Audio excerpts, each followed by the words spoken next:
Moi, je suis directrice générale de l'Association professionnelle des designers d'intérieur du Québec.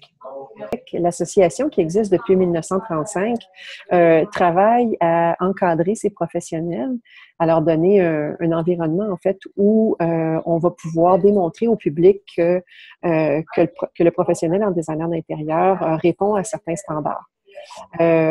Bon, évidemment, le but de l'association, c'est de faire reconnaître la profession, ultimement comme un ordre professionnel, ou en fait, ce qui est arrivé avec le Nouveau-Brunswick par une loi qui protège et le champ de pratique et le titre. Mais pour le moment, ce qu'on se donne comme paramètre, ce sont les standards qui vont démontrer au public que un professionnel en design intérieur se doit d'avoir une éducation reconnue, des assurances responsabilité professionnelle et tout ça. D'accord. Et donc, design intérieur au Québec, ça couvre aussi le design résidentiel, commercial, etc. Tout à fait, oui. Est-ce qu'il y a un domaine qui se détache plus que les autres? Est-ce qu'il y a une spécialité qui marche mieux en ce moment? Si je regarde dans mon membership, donc dans le membership de l'association, il y a peut-être 50% des gens qui sont membres de l'association qui pratiquent le design intérieur pour le secteur résidentiel. Pendant que l'autre 50% pratiquent tant au niveau commercial qu'institutionnel, qu'hospitalier.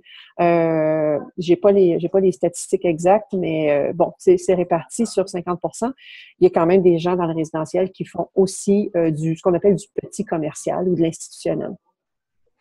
D'accord. Il y a à peu près combien de personnes qui sont dans cette association au Québec actuellement? Oui, alors on a autour de 530-540 membres professionnels. Ça, c'est sans compter les membres étudiants, évidemment.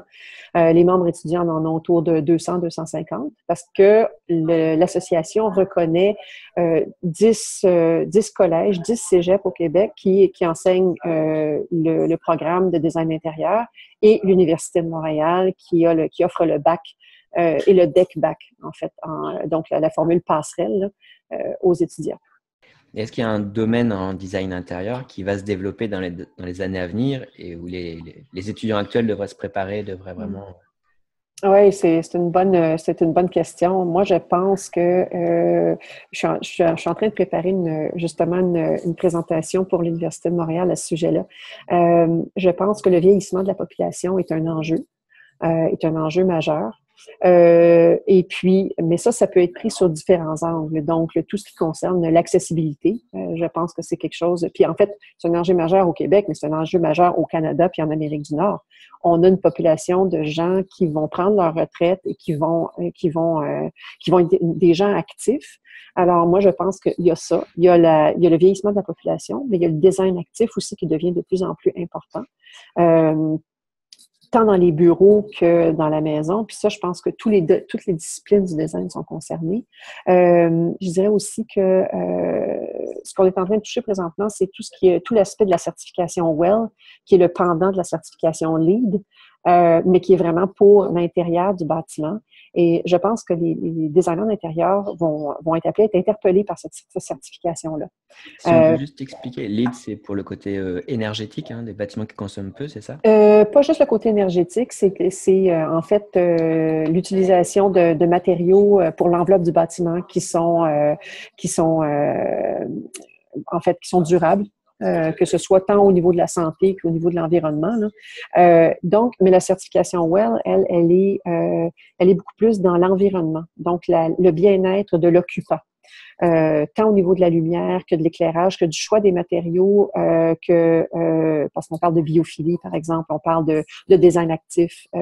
Donc, je pense que ça, c'est une notion sans passer la certification WELL, je pense qu'on va devoir, en tant que designer, revoir justement les points de cette certification-là, puis reconnaître que nos connaissances par rapport à la toxicité des matériaux, par exemple, on doit la connaître. Parce qu'on est responsable des choix de matériaux qui ont un impact sur la santé du public. Bien sûr. Donc, moi, je pense que c'est des enjeux, le vieillissement de la population, la santé du public, je pense que ce sont des enjeux qui sont assez… le design actif aussi, évidemment, mais ça va avec la santé du public. Et inversement, est-ce qu'il y a des domaines qui sont un petit peu en perte de vitesse actuellement? Bonne question. C'est une excellente question. Je ne saurais pas te dire. Je ne saurais vraiment pas te dire. Je Trop pense que... ben, le, je sais pas, mais j'aurais tendance à dire on parlait des aires de travail, le travail dans les aires ouvertes. Je pense que toute la notion de bien-être va nous obliger à reconsidérer. Puis là, ça fait longtemps qu'on travaille en aire ouverte, là. Ça fait au moins 20 ans, si c'est pas plus, mais de façon beaucoup plus évidente que ce que ça a déjà été. Et je pense que là, on est en train de découvrir, et je reviens encore à des statistiques de santé, je pense qu'on est appelé à découvrir la problématique du travail en aire ouverte et qu'on va devoir, et donc il y a peut-être pas une disparition de cette tendance-là d'aménagement, mais plutôt une reconsidération de comment on fait. Et on le voit déjà, en fait, apparaître par exemple, dans les firmes qui en ont les moyens, parce que c'est toujours par là que ça commence. Je pense qu'on voit apparaître la notion d'aire de repos, d'aire de partage, des réunions partagées, mais aussi des bureaux partagés, des points de rencontre, qui permet aux gens de ne pas toujours travailler au même endroit et pouvoir aller travailler dans différents... donc, il y a une mobilité. Alors, peut-être, en fait, que ce qui va tendre à disparaître, c'est la stagnation sur un même poste, ce qui n'est peut-être pas une mauvaise chose. Hein? Oui, aussi. Parfait.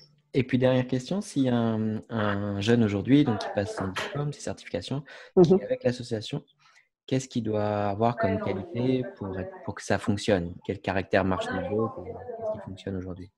Moi, je pense que c'est la capacité d'adaptation. Quoi que ça ne change pas, je pense que c'est toujours bien d'être capable de s'adapter. La curiosité aussi. Je pense aussi que il faut pas s'en tenir à son seul et unique horizon. Il faut avoir l'ouverture. Je pense qu'il faut avoir assez d'ouverture pour être capable de dire, bon, ben peut-être que si j'arrive pas à travailler où je suis, peut-être qu'il faut que je me déplace, peut-être je vais devoir changer d'endroit, peut-être me relocaliser. Parce que je pense qu'il va falloir aussi prendre en compte, encore plus peut-être au Canada, il va falloir prendre plus en compte le fait que les villes deviennent, les centres urbains deviennent les lieux principaux de regroupement humain. Là. Je veux dire, les campagnes vont se vider. Et puis, je pense que pour quelqu'un qui commence sa carrière maintenant, les 40 prochaines années vont être très intéressantes à ce niveau-là. Alors, qu'est-ce que ça veut dire? Qu'est-ce que ça veut dire d'aménager pour quelqu'un qui vit dans un environnement urbain plutôt que de vivre à la campagne?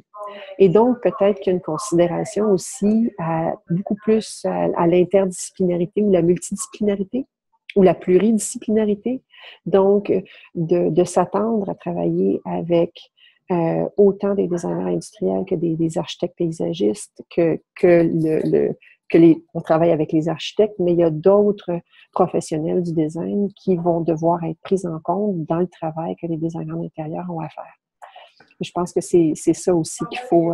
je pense que les designers ne peuvent plus penser qu'ils vont juste pratiquer leur profession de façon très, très, très sectaire. Je pense que l'approche de groupe de travail entre disciplines va être très, très, très importante. Et avec toute cette évolution-là, c'est encore plus une bonne idée d'être designer intérieur aujourd'hui? Absolument. Encore plus aujourd'hui que dans le siècle qu'on vient de quitter. Alors, moi, je pense que le 21e siècle, c'est le siècle des designers et pas juste des designers d'intérieur. C'est une bonne nouvelle. On a tout intérêt à continuer puis à s'améliorer aussi dans notre pratique. Exactement. Ben, merci beaucoup, Marie-Claude. Ça m'a fait plaisir. Et puis, j'invite les jeunes designers à contacter l'association pour avoir plus d'informations. Absolument. On se reparlera une prochaine fois alors. Avec plaisir. Allez.